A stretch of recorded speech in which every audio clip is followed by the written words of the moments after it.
Oh, yo. Morning, Dr. Bressman. Good morning. Good morning. Feeling better. I'm going to try to get there tomorrow.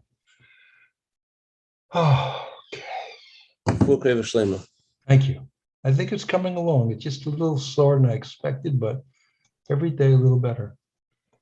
It tends to be that way, but not just a little. All right. My head's together. That's, I'm not in the bore anymore. Baruch Hashem, that's great. Yeah. So we learned two translations of this pasuk. First translation is, if the Yetzer Hara comes to attack you, says the Targum Einison, don't leave your place of Torah study.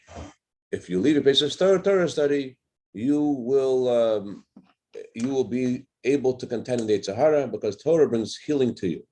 That's the Targum Einison's explanation. In Ruach HaMeshach, the Yetzer Hara tries to rule you, don't leave your Torah study. Then we learn another explanation of the Medrash Rabbah. The Ruach HaMeshach refers to a position of leadership. And the Torah says, if a spirit of leadership enters you, so don't leave your place, don't leave your attribute of humility. Because what will happen if you leave your attribute of humility? So then you will be considered culpable for the sin of the generation, the sins of others. And conversely, ki marpe, if you will do marpe, you will not be guilty of these sins. And what does marpe mean?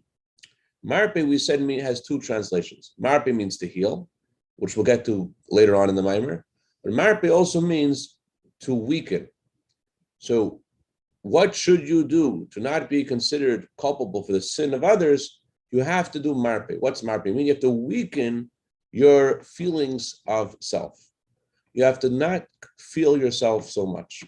The previous Rebbe writes in other discourses how ich, saying I, or not just saying I, but feeling I, is a source of all kinds of evil. The reason why I is a source of all kinds of evil is because, case in point, our 615 million needed a 10th person, right? So if I were to say I'm sitting here comfortably, I'm enjoying my life, and I feel myself and the enjoyment I have learning with Reb Daniel Maamar over here, it's all geschmack, and so then I'm not getting up so fast. Not only that, and even if I get up, I'm annoyed with them. How dare they ruin my my peace? But if I just feel like what has to get done, oh, there's a minyan, in a kaddish. There's two personas over here, right? There's one who feels himself, and one who doesn't feel himself so much, and therefore he's quicker on his feet and moves the music, and just moves the music, and there's no mind like water. There's no like angst and frustration, and it's not there's gas in the car. You're not sputtering to move around. So kimarpe, when you don't feel yourself so much, you won't make so many mistakes. But in this discourse so far, we're not talking about you making mistakes. We're talking about the mistakes of others. The Rebbe actually asked if we're talking about a real position of leadership among the Jewish people. We're talking about a tzaddik, someone who's a perfectly righteous person, and they're given a position of leadership.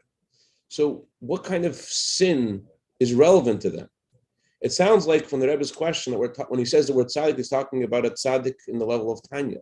If we're talking about a tzaddik that of the generation who's given a position of leadership, so why does the pasuk say you better hold on to your humility? Because if not, if you don't hold on to your humility, you will be considered guilty of the sins of the generation. You'll be guilty of sin. So can I be talking about his own sins because a tzaddik doesn't have a Yetzer Hara to do sins. Rather, it's talking about the responsibility that the leader of the generation has towards the generation. Usually the Torah says that the leaders of a generation are responsible for the sins of the generation. But if you don't feel yourself so much, so then you will not be considered culpable for their sins. Why not? So yesterday we actually finished off with a question we were wondering about. The Rebbe describes how Moshe, Yeshua, and Aaron, they had such incredible bittul and humility Moshe, the Torah says how humble he was. And Yeshua, the Torah says how he never left Moshe's tent. He only wanted to absorb what Moshe was saying.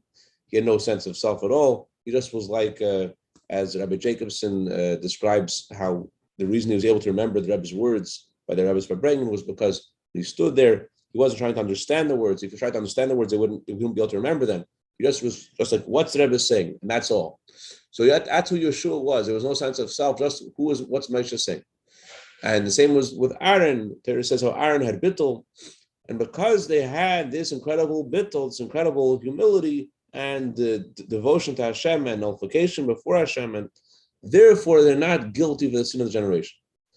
So, l'chera, it sounds like that it's good that they didn't speak up about the sin of the generation. It sounds like it's saying, as long as you don't speak up, then you're not trying to rule over them, and you're in your zone and they're in their zone, then life is good and you won't be considered responsible. That's obviously not what it means, because it's a mitzvah to rebuke people. It's a mitzvah to say something when something has to be said. So we're not talking about not saying something. Rather, what we're talking about, as we began the discourse, difference, as the Medrash brings, difference between Chaziel and Zachariah. Zachariah spoke down to the people, and Chaziel made himself as if he was one of the people. And when Zachariah spoke, they stoned him. They said to them, why are you going against the words of Hashem? They stoned him on Yom Kippur. And unlike, however, Chaziel, it says about him that he was B'sech HaKol. He considered himself to be one of the boys, part of the community. And therefore, even though he was a tzaddik and was way beyond everyone, he had Ruach HaKodesh, he had prophecy. Yet, because when he spoke to them, he was speaking to himself as well, so they could hear him. So there's 2 points over here. Point number one is that when you don't feel yourself so much, when there's no sense of yesh, there's no sense of ego, number one, you're not going to cause people to reject what you have to say. If you do speak down to them, they will reject what you have to say, and therefore you're responsible for what they're doing because you could have made a difference to them. Oh wow, this is a big deal you just said. Zachariah, he didn't hear. He was considered, unlike Moshe Rabbeinu, who wasn't considered responsible. Zachariah was. Hold on, you said something very big. Okay. You said if hold on a second. You're saying that if you say it with humility, they will listen to you. Right, as they listened to Chaziel. As Chaziel spoke to them, he was part of the people, and they listened to him. So you have an obligation to say something, albeit with humility. Right. What has to be said has to be said, but we're going to get into that. Not always are you the person who has to say it. It depends on the relationship. Last time the Rebbe spoke, as we discussed many times, last time the Rebbe spoke, the Rebbe said there's a difference between how you serve Hashem and how you help others serve Hashem. When you serve Hashem, you have to be aware of 2 areas of serving Hashem. Sur Meirav is a commandment that you have that Hashem gives you to turn away from evil. And you have to also do good. But when you try to help others serve Hashem, unless, the Rebbe said, that you have a relationship with that person like a father and a son, your whole communication to that person has to only be on asay tape, do good, more and more, better and better. Great, keep on going. Okay, but the marpe means that there's no sense of self, there's no sense of ego. You're not talking down to the people. You're feeling where they are, and when you have that sense of humility, that you don't consider yourself greater than them, so then you're not liable for their mistakes. First of all, because you can't incriminate the leader of the generation if he's talking the way he's supposed to talk to them. If he is talking the way he's supposed to talk to them, so then you can't consider him guilty because he did what he's supposed to do. And not only that, as we'll see later, the second translation of the word marpe means to heal. Not only you're not considered guilty for what they have done, but more, you'll be able to heal them. You'll be able to actually make a difference. You'll actually able to change them. Not only you're not guilty, but also you're going to be able to affect them to do tshuva. The whole idea of change is really a wild thing. It's something which is unusual. People get used to something and they do it again and again and again. And it changes, as previous Rebbe writes, that definition of a homeowner, a balabas, which is in the Hasidic lexicon, it means somebody who is a businessman. A balabas, says the previous Rebbe, is someone who thinks that change is insane. Change is crazy. So how are you supposed to affect someone to change? So if you are someone who is marpe, doesn't feel himself, then you'll be successful in reaching others. So Moshe, Yeshua, and Aaron. Yonathan's wondering, well, we don't find that they rebuked them during this story of the sin of the golden calf. Want to dive in here? What do you think? He's short one. Thank you. I'm sorry. So if you don't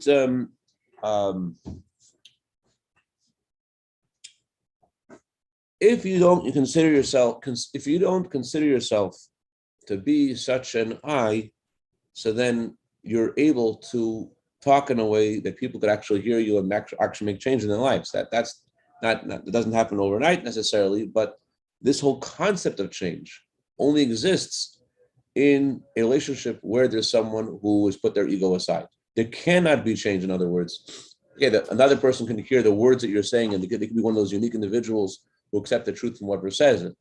But in order for you, the message to be the right message, it has to be this idea of leaving yourself aside. Okay.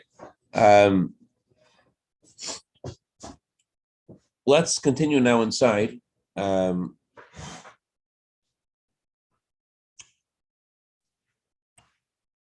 next section of mine.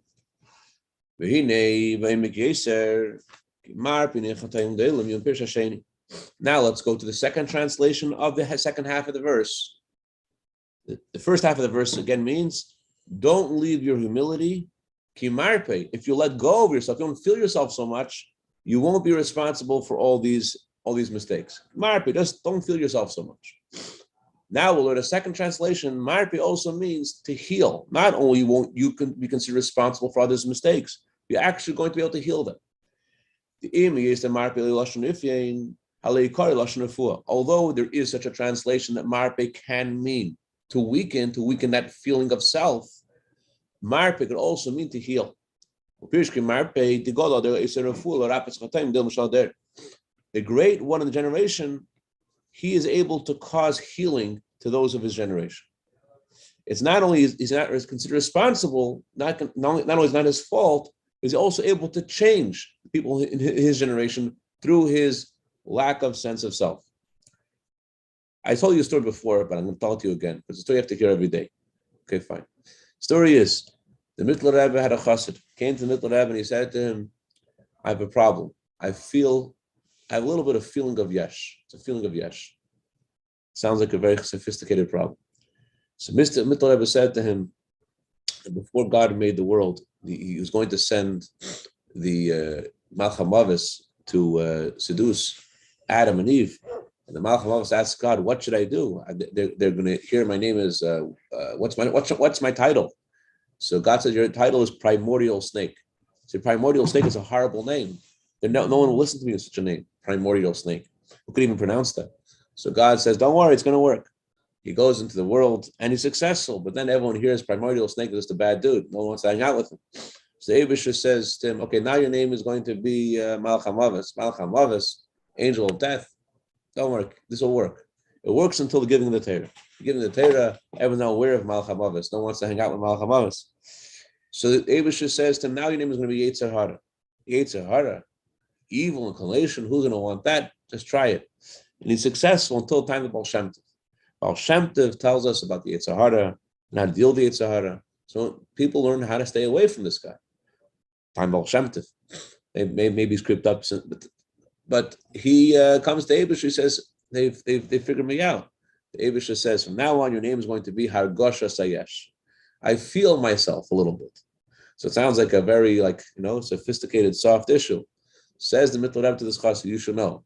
Hargosha Sayesh is just like being a yesh, being a somebody. Just like being the Yetzer Hara, and it's the Malach HaMavis, and the Primordial Snake, and this is the Samach Mem itself. This is evil itself. Stay away, because this is what your soul depends on. It's critical to your soul that you stay away from it. So Marpe means to let go of that feeling of self. When you let go of your feeling of self, you're able to You're able to move, as we just learned in Hayom Yom of Asar B'Tevis. It says, the famous story, Hayom Yom doesn't say the whole story. The story begins with a chassid entering the room with Tzemach Tzedek, and what does he say to Tzemach Tzedek? Everyone's stepping on me in Beis Medrash. Everyone's stepping on me. Tzemach Tzedek says to him, because you spread yourself out over the whole shul, so there's nowhere else to step. When anyone steps anywhere, they're going to step on you. And then Tzemach Tzedek told him what it says in Hayom Yom. It says in Hayom Yom, a wicked man shall leave his path, and a man of iniquity shall leave his sins. The word for iniquity, oven, has the same letters as the word oin, which means strength. And Tzemach Tzedek says, just like it's obvious that a wicked man has to change paths, so too it should be obvious to you that a person who is strong in himself, and he says, I say this, and this is my opinion, he has to leave that. That's not a way. It's not a way to affect others. It's not a way to live.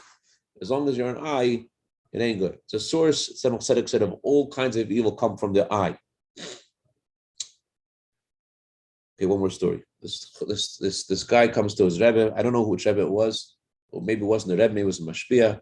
And the Mashpia says to him, his mentor says to him, you cannot use the word I. And that in his household, as in everyone's household, that's a big word. So it became very cumbersome to him, because he knocked on the door, and his child answers the door, says, who's there? He used to always say, I'm here.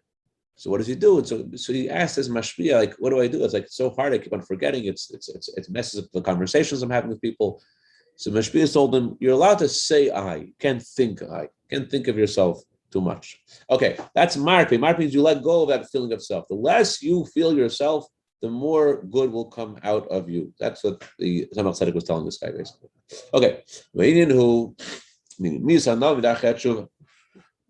Humility is one of the paths of tshuva.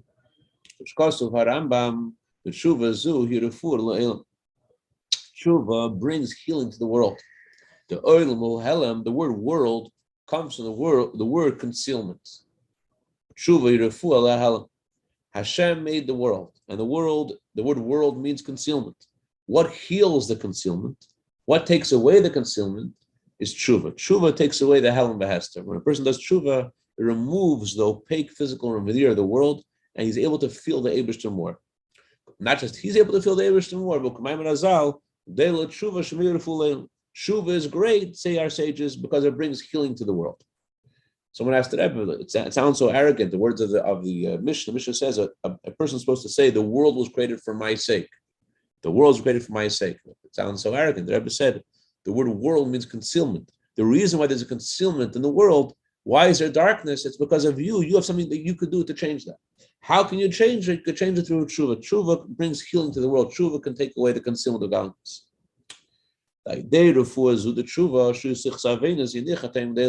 So through this healing, through this tshuva, there is forgiveness. Even great sins are forgiven when there is tshuva, when there is this humility that brings the tshuva. How does your humility cause you to be forgiven? It says that someone who is humble and he forgives those who shame him. The Torah says such a person is called Ish Erech HaPayim, a person of patience, person who does not become angry so quickly. So that person, if someone's an Erech HaPayim, someone who is long-standing in anger, meaning they don't get angry so quickly, says the Mishlei, he is considered greater than a strong man. The greatest strength is to be able to hold back your emotions when someone shames you and not to retort, not to attack back. But a fool, and when you do this, when you forgive others for their shaming you, the Gemara says that you're forgiven from all sins. Why are you forgiven from all sins? Because you, just like you are Erech HaPayim, just like you are long-standing, I don't know the words in English, you are patient, you're not coming angry so quickly, so you connect with Arich Anpin. You connect with the Eibishter, who is called Arich Anpin. You connect with the level of Keser, the level called the crown, which is a source of humility. It says in Eshes Chachma, the source of humility is from Hashem. Hashem is called the humble one. So when you are humble and you forgive those who shame you, you connect to God's crown. And therefore, that's where forgiveness comes from. Averis only could touch the desire of Hashem. Or Avera means you went against Hashem's desire. But then there is the one who has this desire, the source of desire. So when you forgive someone who has shamed you, you are Erech HaPayim, you are someone who is patient, and you connect with Arich Anpin. You connect with the level of Keser, where at that level there is the 13 attributes of mercy, which cause forgiveness for all sins. You connect with the Eibusher himself, and he is the one who issued all these commandments, and therefore he can forgive for all these commandments. The Shleish Esrei Midas HaRachmim Meral Nava. The 13 attributes of mercy are all connected. They all demonstrate God's humility. Why does God forgive us? An arrogant king doesn't forgive. The Eibusher forgives us because of his, so to speak, humility.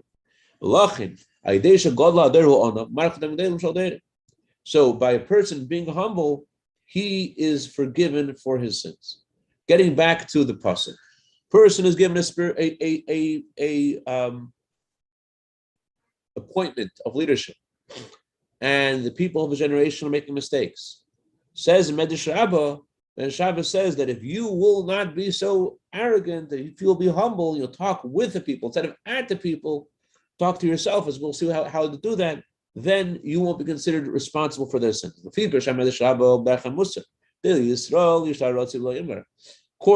Rabbah, what is it telling us? Says in Medrash Rabbah, the leaders of a generation, the great people, the tzaddikim, the generation, should not consider themselves greater than everyone else in the community, and they should not say the following words. They should not say, Ani min Rashei Alfi Yisrael. I am one of the heads of the thousands of Israel. I'm way beyond all you people. As Zachariah did. Zachariah saw himself greater than everybody else. He was a son-in-law of the king. He was a son of the king Gadol. He was a prophet and he was a judge. And he started talking big. Why are you going against God's words? It's not going to work. He rebuked them and he told them how terrible their punishment is going to be for what they did. So because of that, he is considered responsible for their averis, and although they were certainly guilty, but he also was guilty, and therefore it didn't end well. They stoned him, but it all was a result of the fact that he spoke down to them. Why are you doing this? He spoke about the punishment. There are two kinds of doctors. I mean, we're going to ask a question now. There's a mitzvah to rebuke. You have to talk to people.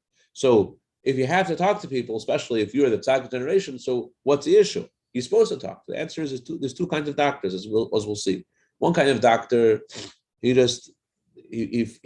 can see what's going to happen to you when you have when you eat another cream puff, and so he's bothered by that cream puff. He's bothered by what it does to you, and he feels you, and he feels bad for you. Like a doctor of wrestling, such a good doctor, just feels people. This Pasha can't stand people making mistakes, and he feels their pain. That's why people can hear him. If I would have known that, I would never have gone to him, because it makes me feel. I've lost enjoyment for cream puffs since then. Then there's another kind of doctor who just speaks down to you. You could do that, but that's because you're going to get a heart attack. So you can't hear the second doctor. You can't hear him because he's talking down to you, and you're just like, leave me alone. Can I ask a question? Go ahead. Is he saying that specifically his problem was that he told them of the greatness of their consequences, or it was the manner in which he told them? You can still tell them the consequences of their actions. So later on, right. So later on, he mentions that although the Medrash says the advantage that the virtue of Yechaziel over Zechariah was that he put himself in the conversation. Later on, he mentions that Moshe Rabbeinu didn't do that sometimes. Not always did Moshe Rabbeinu talk to himself when he spoke to people. Sometimes his language was to the people, but he didn't speak to them in a way of emphasizing the consequences and the punishment. Instead, he spoke to them. In other words, when you speak about someone else's misfortune callously, it means you don't care. So therefore, why are doctors like it's such a thing that they're so careful about how they speak to people? Because it could derail a person from even trying, and it could make them lose all hope. So the key thing over here is that someone who doesn't care, someone's insensitive, this is what you're going to do to yourself, and that's all. But if you're sensitive, you feel the other person, so then you feel the pain of that person. You're talking to yourself, feeling where they are. That was going to discuss at length the method of rebuke and how it works. Let's just do the question for now. It's there is a concept of going to. They shouldn't go to sleep with a question. Shouldn't go to sleep with a question. Such a thing exists in Judaism, because if you go to sleep with questions, and because it has doubts about faith. But some questions you could go to sleep with. This is a question go to sleep with. Seemingly, that is what you're supposed to be doing. You're supposed to rebuke people. The Torah says you should rebuke others. The Gemara says even 100 times you have to rebuke another person. By the way, when the Gemara says 100 times, doesn't mean, Yonatan, once you said it 100 times, you're done. You counted 100 times, now you're done. 100 times is what Gemara's words way of saying something that's infinite. So you're not done that 100 times. Rav says, how far does your rebuke have to go? It has to go until the guy hits you. How far do you have to go when you talk to another person? How do you know when you're doing your job right? When they hit you. Until the guy gets angry at you and slaps you. Oh, finally, doing the right job. If so, if so, this is the mitzvah. The mitzvah is to give clear message of rebuke. But actually, but Rabbi not allowed to embarrass him. Indeed, you cannot embarrass the person in public. But between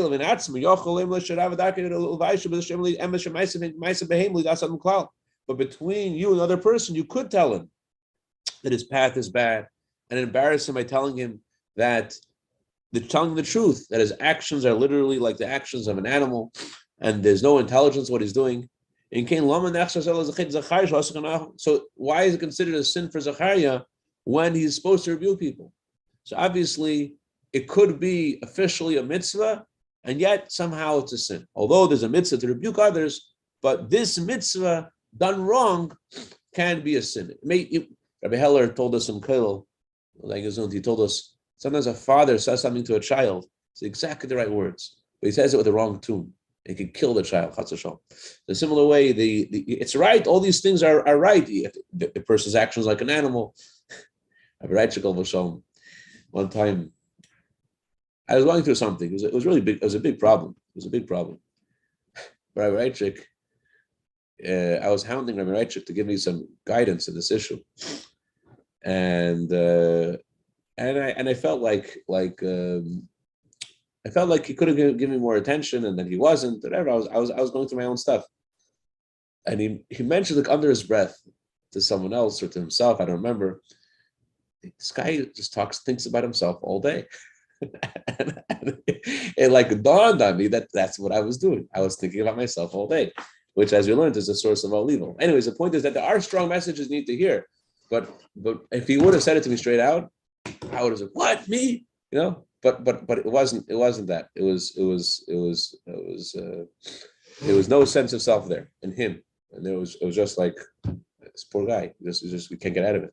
Anyways, Yonatan, Dr. Reston, Dr. Zev,